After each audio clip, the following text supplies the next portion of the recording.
ইউরোপের অন্যতম বৃহৎ প্রবাসী বাংলাদেশিদের বার্ষিক আয়োজন বাংলার মেলা অনুষ্ঠিত হয়েছে পর্যটন নগরী বার্সেলোনার প্রাণকেন্দ্র রাবাল চত্বরে। রোববার 13 জুলাই রামবোলা দেল রাবালের খোলা ময়দান জুড়ে দিনভর উৎসবমুখর পরিবেশে উদযাপিত হয় এই বর্ণাঢ্য আয়োজন। বাংলাদেশি সংস্কৃতি, কৃষ্টি ও ঐতিহ্যের ছোঁয়ায় রঙিন হয়ে ওঠে পুরো এলাকা। দুপুর থেকেই বার্সেলোনা ছাড়াও সান্তা কলমা, বিলা ফ্রঙ্কা ও আশেপাশে বিভিন্ন শহর থেকে প্রবাসীরা পরিবার পরিজন নিয়ে ভিড় জমান। মেলায় চটপটি, ঝালমুড়ি, দই ফুচকা, পান সুপারি সহ নানা রকমের বাঙালি খাবারের স্টল দেখা যায়। দিনভর চলা আয়োজনে বিশেষ আকর্ষণ ছিল মঞ্চ পরিবেশনা। দেশ থেকে আগত ও স্থানীয় শিল্পীদের একের পর এক গান, নাচ, দর্শকরা মুগ্ধ হন। করতালি আর উচ্ছ্বাসে মুখর ছিল পুরো রাবাল চত্বর, যেন ইউরোপ নয়, প্রিয় বাংলার কোনো মেলার মাঠে দাঁড়িয়ে আছেন সকলে।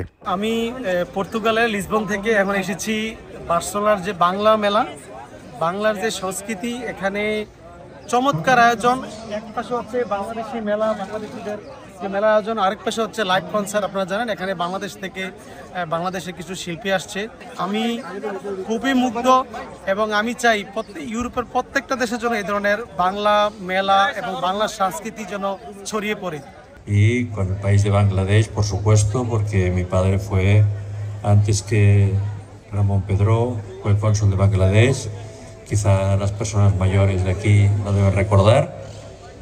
Estuvo muchos años en Barcelona trabajando por la comunidad, no tan numerosa en aquel momento. আজকে না, মূলত আমরা 20 বছর হতে চলছে। আমরা 20 বছর থেকে এই মেলার আয়োজন করি, প্রত্যেক বছর বাংলার মেলা।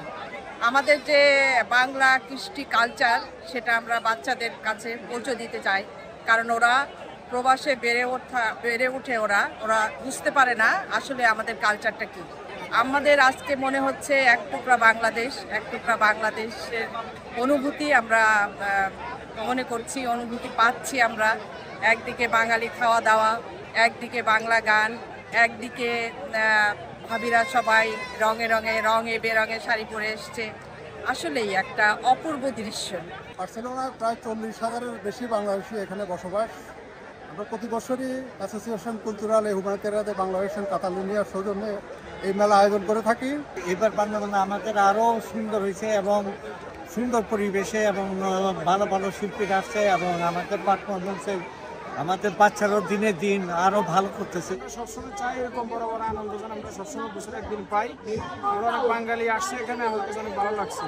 আমরা চাই সামনে আরো বড় বড় দেশের থেকে ভালো ভালো শিল্পী আমাদের জন্য আনুক, আমরা আশাবাদ ব্যক্ত করছি। বিকেল 6টায় শুরু হওয়া মূল সাংস্কৃতিক অনুষ্ঠানের উদ্বোধনী পর্বে সভাপতিত্ব করেন আয়োজক সংগঠন Association Cultural i Humanitaria de Bangladesh and কাতালোনিয়ার সভাপতি শফিকুর রহমান। সঞ্চালনায় ছিলেন সিনিয়র সহসভাপতি শফিক খান। অতিথি হিসেবে উপস্থিত ছিলেন বার্সেলোনায় বাংলাদেশের অনারারি কাউন্সিলর রামন পেদ্রো ও বার্সেলোনা সিটি কর্পোরেশনের উচ্চপদস্থ কর্মকর্তারা। দ্বিতীয় পর্বে সাংস্কৃতিক অনুষ্ঠানটি ছন্দময় ও প্রাণবন্ত উপস্থাপনায় পরিচালনা করেন নিগার সুলতানা, তাইফা রহমান ও মাসুদা পারভিন মুন্নি। সাংস্কৃতিক অনুষ্ঠানে আমন্ত্রিত বাংলাদেশি শিল্পী ক্লোজাপন তারকা লিজা, তানহা তানিয়া, আয়েশা মৌসুমী, সাগর বাউল, স্বর্ণলতা এবং স্থানীয় শিল্পীদের পরিবেশনায় মুগ্ধ হন দর্শকরা।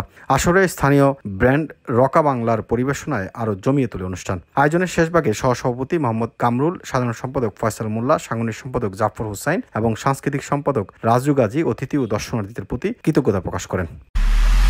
এমআইবি সংবাদ ও সংবাদ সংশ্লিষ্ট অনুষ্ঠান দেখতে ভিজিট করুন www.mibtelevision.tv ও facebook.com/mibtelevision.tv এবং সাবস্ক্রাইব করুন youtube.com/mibtelevision এ। এমআইবি টেলিভিশন, সত্য খবর, সঠিক খবর।